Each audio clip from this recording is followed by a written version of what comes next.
Hey, well, hello everyone. Welcome to our session. My name is Janice Kang, and with me is my esteemed colleague, Kim Frail. We are from the University of Alberta, and our talk today will be talking about libraries as hubs for public discourse on AI. I think it's pretty clear that generative AI is not going away anytime soon. And one of the ways for us to stay involved, to stay engaged in these kinds of conversations is to ask, how can libraries be the space to hold AI conversations? Despite the rapid technological advances of AI, libraries remain relevant. Libraries have always played a vital role in digital literacy in the age of the internet, in Wikipedia, and AI is an extension of the educational programs that we've been offering all along. Library staff are viewed as trusted information experts, so it's vital that we offer AI workshops on AI applications to research, teaching, and learning, and so on. Libraries are also beginning to subscribe to AI add-ons in existing tools like Web of Science and Scopus, and this will continue to grow as long as libraries have sufficient funding for them. Also, recruiting new AI positions as well.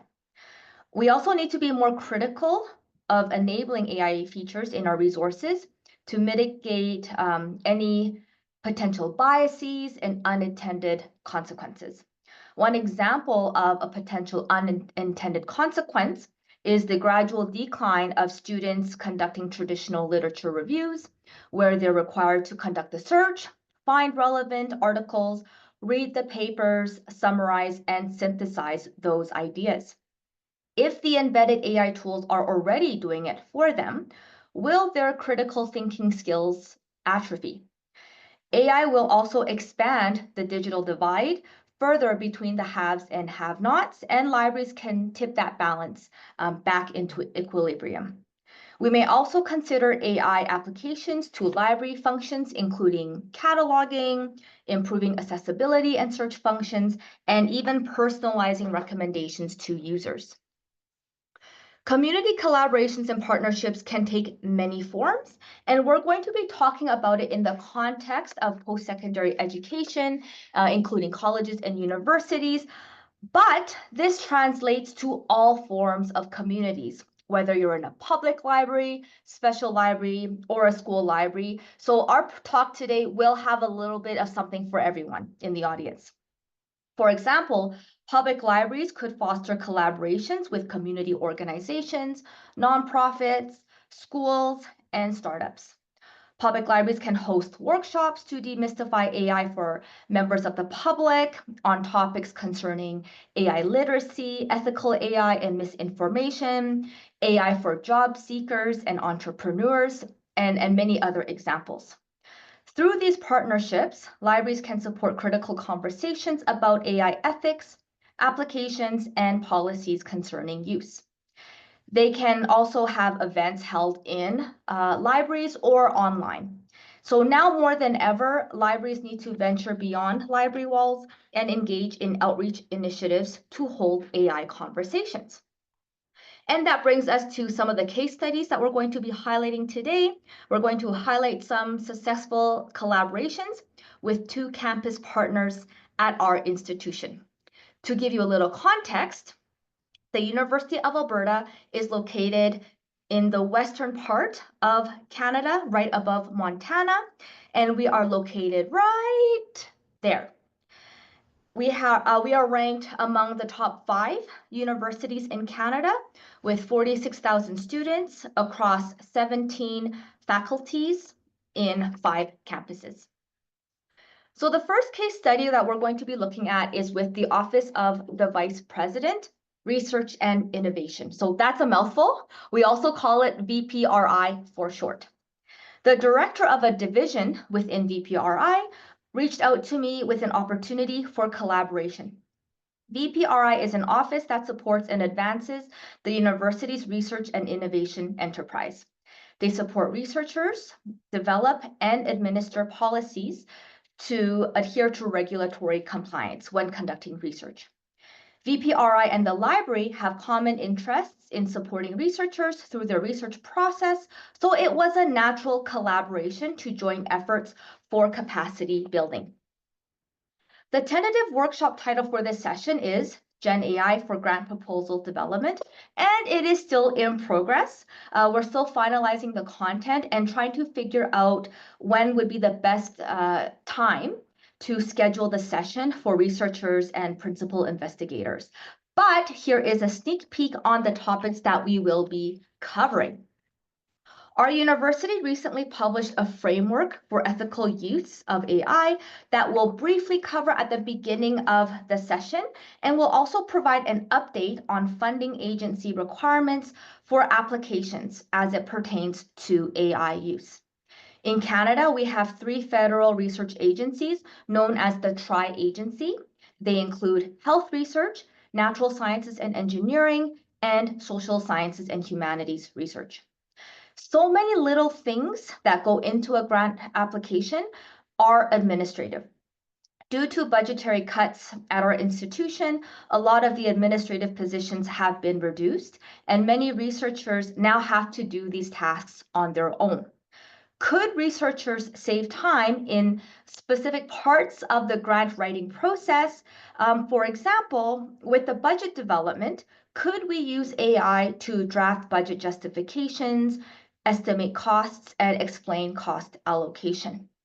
While it seems that there are a lot of possibilities with using AI for this kind of work, we must also consider the ethical implications, particularly with safeguarding research.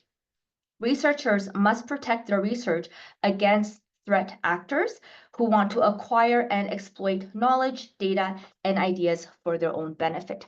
And now I will turn things over to Kim to highlight our second case study.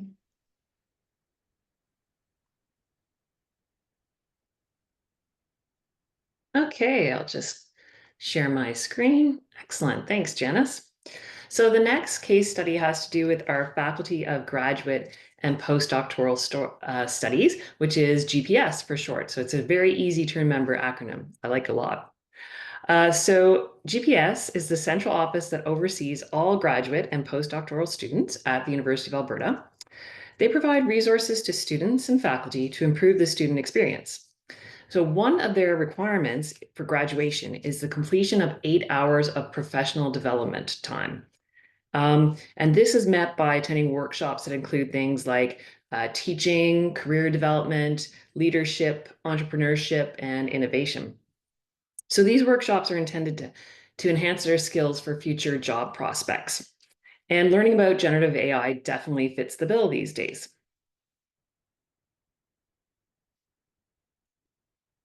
So we collaborated with GPS on a workshop for this PD program on using generative AI in research. So first of all, we created this workshop outline with the members of their PD team. So it was very much a co-creation project, and it was very, very successful. We had over 130 registrants. Now, part of that was that the PD program is mandatory, those 8 hours, they need them for graduation, but also there was definitely high interest for this particular session because of the topic. And in fact, GPS invited us to do an encore session for graduate supervisors, so that's a really good sign.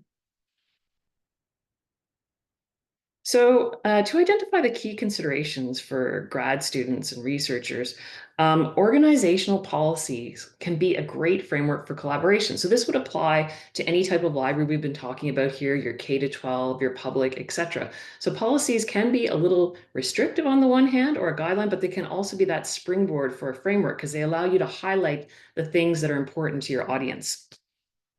So for example, the U of A's grad supervisor policy helped us to prepare the session content that was very focused on the aspects of AI that are important to researchers and grad students. And so I think Janice has that link that she can paste in the chat for you if you want to check it out. So there's a lot in there about research and publication, etc. So that really helped us in, like I say, framing that outline.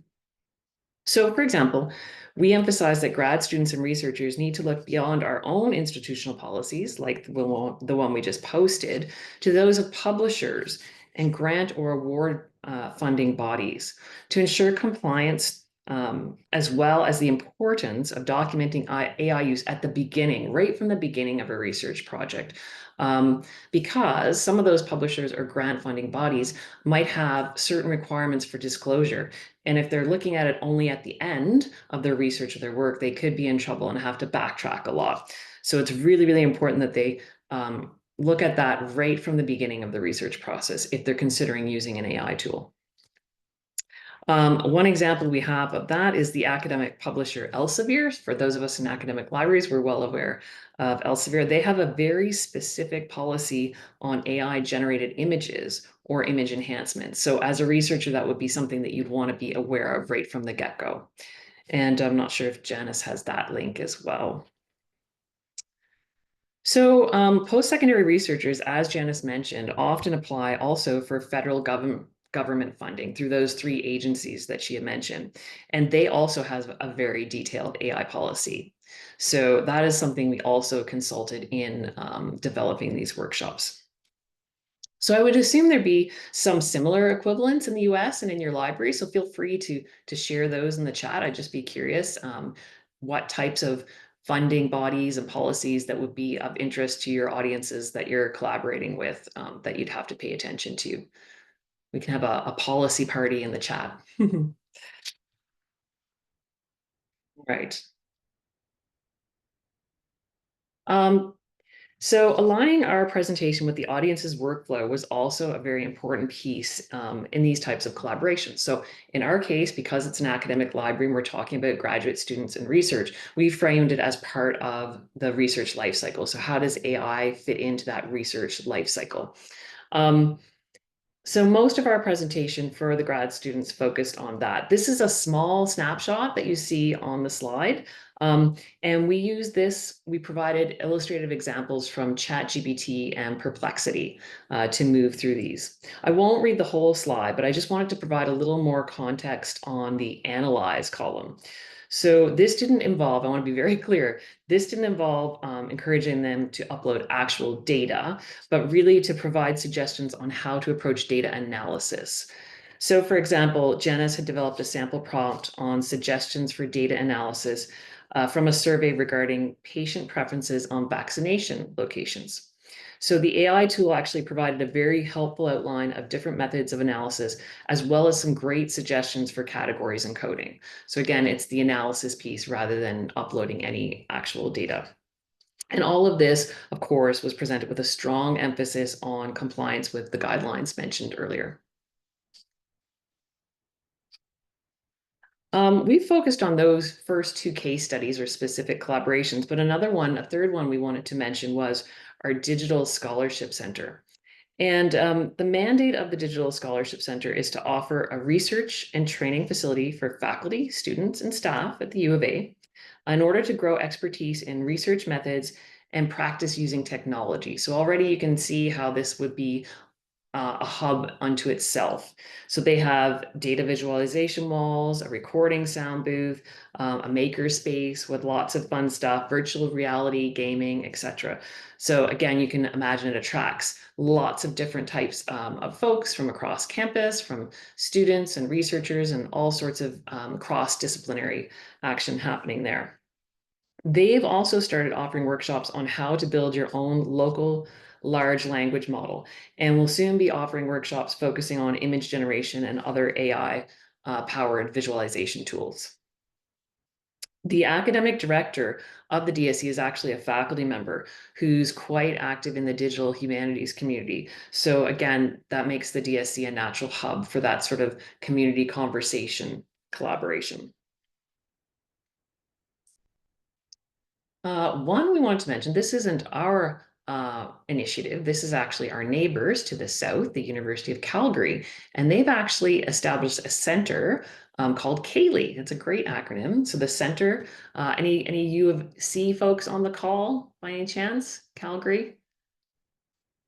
Heyo, okay, Paul Pibble, excellent. So we wanted to give a shout out to our neighbors to the south there, because this is a great example of a collaboration between libraries, and in this case, their School of Education, the Workland School of Education. So their mandate is to encourage effective and ethical use of AI on campus and to cultivate strong digital and information literacy skills for academic success across the disciplines. So the University of Calgary, as I mentioned, is to the south of us, 3 hours to the south, and we're rivals in hockey, but colleagues in libraries. Would you agree, Paul? We'll see.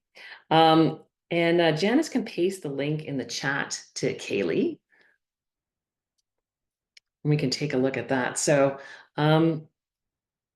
they're located in the library, this center, and they offer a variety of workshops as well as an AI consult service. They even have a student advisory board as well as a dedicated team of staff members working there. So if any of you are applying for the U of C, I was going to say funding, because the U of C was fortunate to receive funding to found this center for Kaylee. And if you're applying for funding or have just received some or thinking about a similar project using some funding, it might be a good idea to explore their website a little bit further to check out Kaylee and maybe perhaps reach out to one of their team members. So again, a little advertisement for our neighbors to the south. Okay. Now, I mentioned the funding part. So you don't necessarily have to have a big grant or significant funding. We didn't. So the title of our session was called Campus Conversations, right? And there are lots of ways to get the conversation started. I just spoke about collaborating on workshop development, which I'm sure some of you do. But even simple grassroots strategies like sitting in as an audience member on campus partner sessions can be highly effective. Coincidentally, the same day that we offered that workshop I was outlining, our campus writing services office offered a session on AI and writing for grad students. So I reached out to arrange for us to sit in on each other's sessions. It was very helpful for both of us to see how our different areas of expertise can help students develop their AI literacy skills. Communities of practice can also be a great alternative to, let's say, institutional steering committees. They're more informal, experimental, low stakes. People feel very comfortable in that environment. In fact, we have one coming up in April, our library community of practice, AI community of practice, that's going to include representatives from writing services, our learning strategies department, which is the unit that offers consultations and workshops on things like time management and strategies for exam taking, etc., as well as our Center for Teaching and Learning, or CTL. And speaking of our CTL, they hosted what they called a Makerspace series for anyone across campus, which had a very similar sort of experimental, let's play and learn together vibe. So that's another format or approach for you to consider if you're looking to collaborate with other partners in your community, in the K-12 environment, etc. And during that Makerspace series, actually, they referred quite frequently to our library generative AI guide. So it was great to have library representation rather in the room to speak to that. And Janice has pasted that link in the chat. So you can take a look at that after the session if you like. And then winding up here, some other considerations. So things to consider, like how can the library be that hub? So this can mean figuratively, such as building partnerships with other groups on campus. And it's an ongoing cycle to build and maintain those relationships to help these folks keep the library at the top of mind, when it comes to generative AI and our expertise, what we can bring to the table. So things like it would be helpful to have scaffolded sessions to build up those AI competencies. I mentioned that steering committees can be formal, but sometimes they can lead to high-level collaborations between campus and community partners, as sometimes you get that magic combination of the right people at the table during those meetings. So we actually have library representation on all 4 subgroups of our university-wide AI steering committee, which includes many of the folks referenced on this slide that you see here. And those categories are the subcommittees are operations, research and innovation, student services, and teaching and learning. So it covers pretty much all the activities happening on campus. And all of this is outlined on our U of A AI website that Janice will put into the chat here in a moment. Thanks, Janice. So if you want to explore some of these resources and services after the session, you can take a look at that as well. So that sort of comes to the end of our session. We'll open it up to questions and comments, but I also wanted to invite you to share, in the chat or unmuting your mic or what have you, if you're involved in similar projects or have comments to offer in that regard. So with that, I'll just open it up to questions and comments.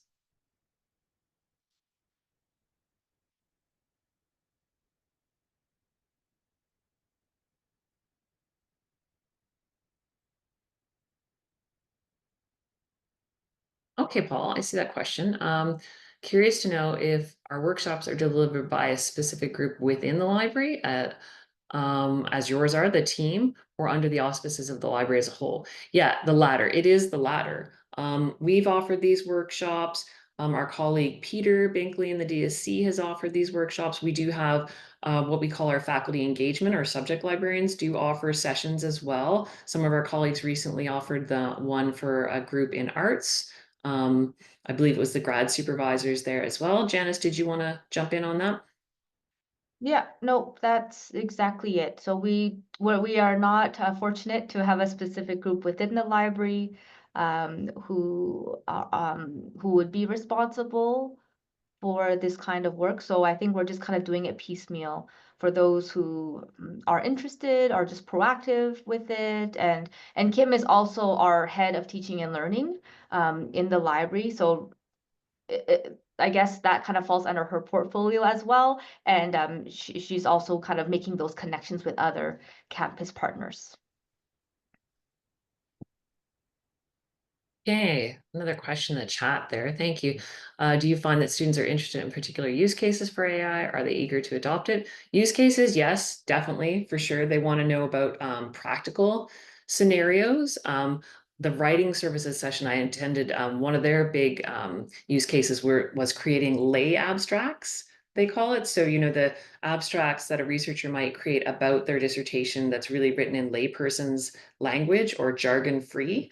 So they discussed that as a use case, which was very interesting, and the students were interested in that. But eager, it depends. The grad students were actually in some ways, quite hesitant because they were just the fear of jeopardizing anything in terms of academic integrity or being, coming under scrutiny for that type of a thing. So they were quite concerned, I would put it that way. What would you say, Janice?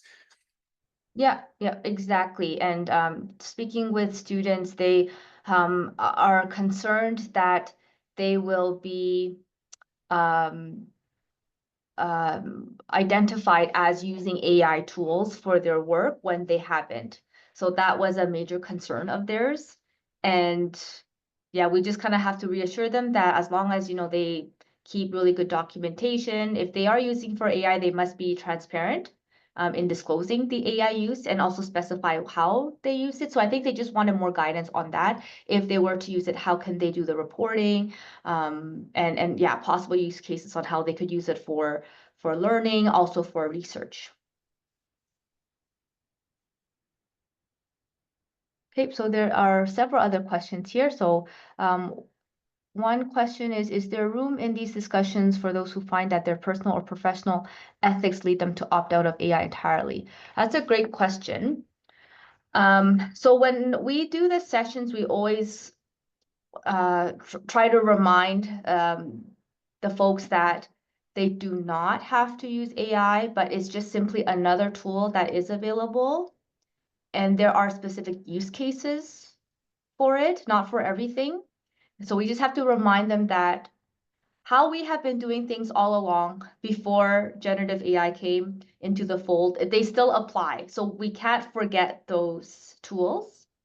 And usually for our sessions, we don't have those major naysayers. I think just because it just draws in those people who are interested. So we haven't had many faculty or students who are heavily against it. Although when I ran one of the sessions, one of the grad students came to me afterwards, after the fact, and said, yeah, I am anti-AI, I will never use it.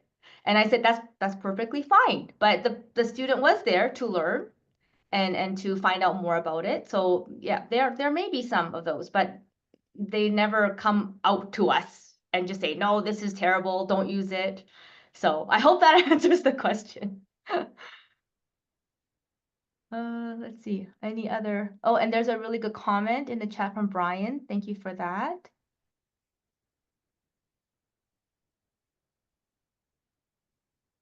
Yeah, that tech discussion meetup looks really interesting at the public library.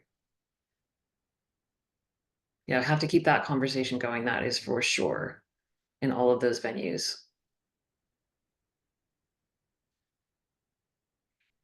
Oh, a question about citation style. We do have on our guide some guidelines around citation styles, the formal citation styles like AI there, if we still have that link in the chat somewhere. They're pretty basic and bare bones, and they're constantly shifting. So one thing some of the citation styles used to emphasize at the beginning was the version of the AI tool you're using, like say ChatGPT, so ChatGPT 2.0 or what have you, and that's not something that's very prominent anymore in some of those tools. So it's changing, the environment is almost changing faster than the citation style guides can. But we do have some of what is currently available on our library guide under the citation tab there. And there's a question, oh, and so many comments about students accused of plagiarism, right? So this is a tale as old as time. It's not new with AI. It's just now that it's just there's an extra layer of complexity with it. So yeah, high school kid. They did not believe that he wrote his speech himself, right? And there are there are false positives, absolutely. So when faculty members come to me and ask, is there a plagiarism detection tool for AI tools? And I said, no, there isn't, because there are multiple studies that show it is not entirely reliable. And so we just have to remind faculty, like, you cannot do this. Do not accuse students of plagiarism by using AI tools, because it's really hard to prove that. And there's another question in the chat about AI in the area of collections development. That's a really interesting question. My familiarity is that there are projects ongoing in Canada. There might be some in the States as well. So for those who are aware, please share in the chat. But in Canada, we do have a group called OCO, which is I can't remember what they stand for. There's so many acronyms in library land, but it's one of the major library associations in Ontario. Yes. And they have these really interesting AI projects that is collections development adjacent. So they have this project where they're trying to use AI tools to help with government documents. How can they improve the metadata to improve discoverability of that? So in part, that kind of has to do with metadata cataloging in that sense. But we are aware of these projects going on in. Oh, thank you, Samantha, Ontario Council of University Libraries. Thank you, and Catherine. Okay, yes, collective hive. That's right. Yeah, so they're doing really interesting projects with AI at OCO. And so I can put in the chat their website, and some of them do align with collections development. So I will do that. I'll look for that. And then Kim, you can take over as MC while I look for that. Yeah, I actually I was going to mention not so much in the area of collection development. I think that'd be fascinating. But our university archivist is experimenting with it to write archival descriptions, Anna Gibson Hollow. So that should be interesting what comes out of there. We do have folks looking at metadata as well at the U of A. So there's some work ongoing in there. But the archival world, I think, raises all kinds of interesting issues. You know, the whole principle, and I remember we do have an archivist on the call, the whole principle of fond becomes interesting if you pull that apart to think about AI as kind of sometimes obscuring source material or where something originated. So I think that just opens up a whole Pandora's box full of things. But yeah, those are some of the interesting experimental use cases. And that's time. So thank you so much, everyone, for attending and for your participation, and enjoy the rest of the conference. Take care.